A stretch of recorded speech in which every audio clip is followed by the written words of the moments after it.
ريبيكا آدلر بنت عندها 29 سنة بتشتغل مدرسة أطفال.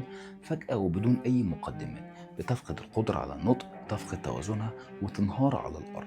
بتدخل في أول نوبة تشنجات ليها. أنا حازم قريتم، وده الفيديو رقم واحد من سلسلة فيديوهات هنحلل فيها حلقات دكتور هاوس من منظور طبي وواقعي. طيب، في كيس زي دي في ميل بيشنت عندها 29 سنة جايب أفيزيا وسيجرز. تعال أقول لك إحنا المفروض بنفكر في حلقة زي دي إزاي، وهما في المسلسل فكروا فيها إزاي. في البداية لازم نعمل اكسكلوجن لكل الاندرلاين كوزز اللي ممكن تكون مسببه لسيجرز. وفي نيمونكس لطيف وهو فيتامينز الفي وهي فاسكولار كوزز، ثم الاي انفكشن، تي تروما اور توكسنز، بعد كده اوتو اميون، ام ميتابوليك كوزز، الاي ايديوباثيك او اتروجينيك، الان نيوبلاستيك كوزز سواء برايمري اور سكندري، والاس الاخيره هي للسيجرز. بعد استبعاد كل الاسباب اللي احنا قلنا عليها، اعتقدوا ان دي مجرد تشنجات عاديه، ولكن خلال 3 أسابيع بيبدأ يحصل أعراض غريبة ومتزايدة زي صداع شديد واضطراب متفاوت في درجة الوعي، بالإضافة لضعف وتنميل في القدمين. دكتور هاوس وبعد مناوشات بيقرر إن هو يتولى تشخيص الحالة، ويلاحظ هاوس في الام ار اي إن في باتشز، ولكن الباتشز دي كانت نون سبيسيفيك باتشز، مش بتشاور على أي مرض. بمعنى أصح إن دي بتشاور على المرض اللي أنت بتتوقعه.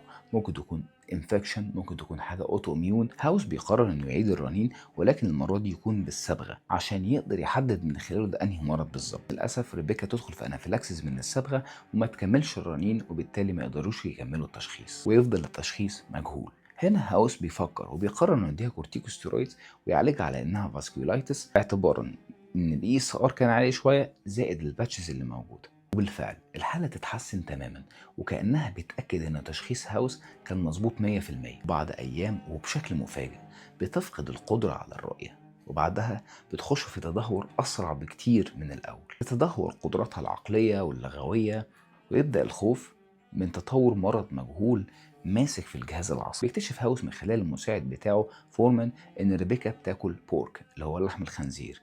هنا هاوس بيفكر بسرعة ان دي ممكن تكون نيوروسيستركوزس، واللي ما يعرفش النيوروسيستركوزس دي بتحصل نتيجة إصابة الإنسان بدودة اسمها تينيا سوليوم.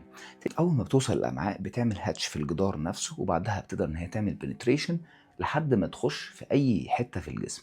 بس أكتر أماكن بتحبها هي الماسلز، برين، ليفر، وممكن تروح في أي مكان تاني. هنا هاوس بيفترض إن دي فعلا نيوروسيستركوزس، وبيقرر إن هو يديها العلاج، ولكن ريبيكا ترفض تماما ان هي تاخد اي علاج تجريبي او تخميني اخر. ويلاقي هاوس نفسه مش عارف يثبت ان ريبيكا عندها نيوروسيستركوزس لحد ما تشيس المساعد بتاعه يقترح عليه ان هي ممكن تعمل اكس راي على الجسم كله. وبالفعل بيعملوا اكس راي وبيلاقوا دوده موجوده في منطقه الفخذ، لان دي اكبر عضله، واحنا زي ما قلنا ان الدوده دي تحديدا بتعشق العضلات. بيقدر هاوس ان هو يثبت لريبيكا ان هي عندها فعلا نيوروسيستركوزس، وبتقتنع وتاخد ريبيكا الالبندازول، وفعلا بتتحسن تماما.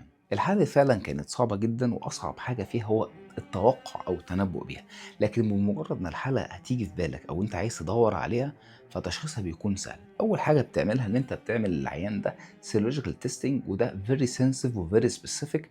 بتقدر تشوف أجسام مضادة موجودة تجاه التينيا سوليوم نفسها. ممكن ده ما اتعملش في المسلسل، يعني كنوع من تصعيب الأمور والحبكة الدرامية، وإن هو يفكر في موضوع الإكس راي، ولكن الحالة فعلا صعبة. في النهاية هاوس قدر ان هو يشخص الحالة وانقذ حياتها، ولكنه عمل اخطاء كتير. اولها انه ما سمعهاش، ممكن لو كان سمعها كان عرف ان هي بتاكل بورك من اول دقيقة في الحلقة. التشخيص مش لعبة ذكاء، هو عبارة عن الجوريزم وقصة لازم تسمعها من الاول للاخر. وبس كده. ولو عجبك الفيديو اعمل فولو وقول لنا في الكومنتس ايه الاخطاء الطبية اللي انت شفتها واحنا ما خدناش بالنا منها.